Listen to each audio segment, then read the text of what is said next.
2023년 11월 29일 연중 제34주간 수요일 제1독서 다니엘 예언서의 말씀입니다.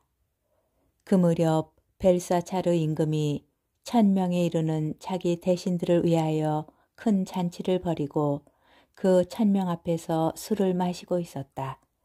술 기운이 퍼지자 벨사차르는 자기 아버지 네부카드네자르가 예루살렘 성전에서 가져온 금은 기물들을 내오라고 분부하였다. 임금은 대신들과 왕비와 후궁들과 함께 그것으로 술을 마시려는 것이었다.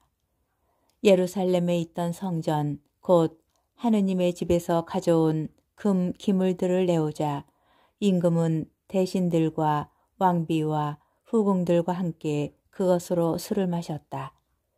그렇게 술을 마시면서 금과 은, 청동과 쇠, 나무와 돌로 된 신들을 찬양하였다. 그런데 갑자기 사람 손가락이 나타나더니 촛대 앞 왕궁 석고벽에 글을 쓰기 시작하였다. 임금은 글자를 쓰는 손을 보고 있었다. 그러다가 임금은 얼굴빛이 달라졌다. 떠오르는 생각들이 그를 놀라게 한 것이다. 허리에 뼈마디들이 풀리고 무릎이 서로 부딪혔다. 다니엘이 임금님 앞으로 불려왔다. 임금이 다니엘에게 물었다. 그대가 바로 나의 부왕께서 유다에서 데려온 유배자들 가운데 하나인 다니엘인가? 나는 그대가 신들의 영을 지녔을 뿐더러 형안과 통찰력과 빼어난 지혜를 지닌 사람으로 드러났다는 말을 들었다. 또 나는 그대가 뜻풀이를 잘하고 어려운 문제들을 풀어낼 수 있다는 말을 들었다.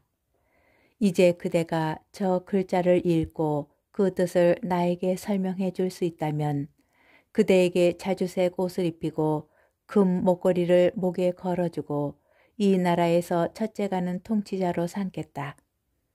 그러자 다니엘이 임금에게 대답하였다.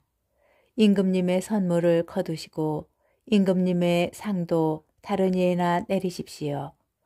그래도 저는 저 글자를 임금님께 읽어드리고 그 뜻을 설명해 드리겠습니다. 임금님께서는 하늘의 주님을 거슬러 자신을 들어 높이셨습니다. 주님의 집에 있던 기물들을 임금님 앞으로 가져오게 하시어 대신들과 왕비와 후궁들과 함께 그것으로 술을 드셨습니다.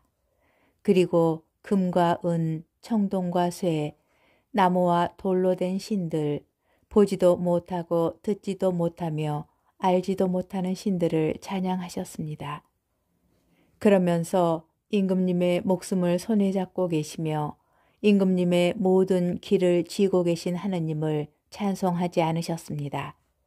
그리하여 하느님께서 손을 보내셔서 저 글자를 쓰게 하신 것입니다. 그렇게 쓰인 글자는 문에 트켈 그리고 파르신입니다. 그 뜻은 이렇습니다. 문에는 하느님께서 임금님 나라의 날수를 헤아리시어 이 나라를 끝내셨다는 뜻입니다. 트켈은 임금님을 저울에 달아보니 무게가 모자랐다는 뜻입니다. 프레스는 임금님의 나라가 둘로 갈라져서 메디아인들과 페르시아인들에게 주어졌다는 뜻입니다. 주님의 말씀입니다. 복음 루카복음 21장 12절에서 19절의 말씀입니다. 그때 예수님께서 제자들에게 말씀하셨다. 사람들이 너희에게 손을 대어 박해할 것이다. 너희를 회당과 감옥에 넘기고 내 이름 때문에 너희를 임금들과 총독들 앞으로 끌고 갈 것이다. 이러한 일이 너희에게는 증언할 기회가 될 것이다. 그러나 너희는 명심하여 변론할 말을 미리부터 준비하지 마라. 어떠한 적대자도 맞서거나 반박할 수 없는 언변과 지혜를 내가 너희에게 주겠다.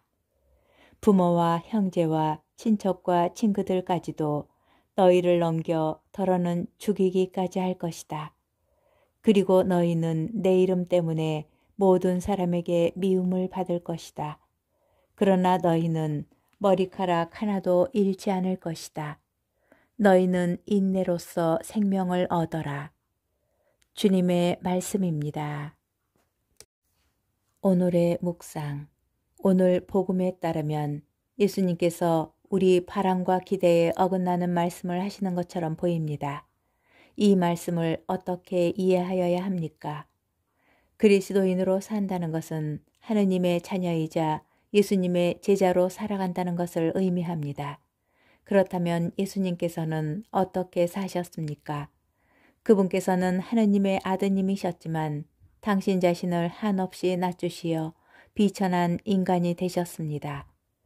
다음 주일부터 교회는 대림 시기를 보내며 인간이 되시기까지 우리를 사랑하신 하느님과 그리스도의 겸손하신 육화, 곧 강생의 신비를 묵상합니다.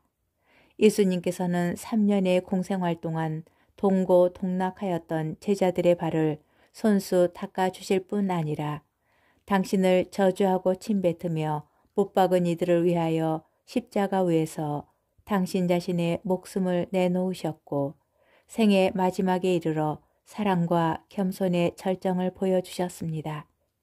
만일 십자가 희생과 죽음이 없었다면 예수님께서는 부활의 영광으로 들어가지 못하셨을 것입니다. 부활과 십자가는 떼려야 뗄 수 없습니다. 예수님의 제자로 살아가는 우리도 그분처럼 살아갈 수밖에 없습니다. 부활의 영광으로 들어가고자 순환과 죽음을 받아들이신 스승처럼 우리도 눈에 보이지 않는 박해와 고통, 오해와 갈등, 미움과 원망을 참아내야 할지도 모릅니다.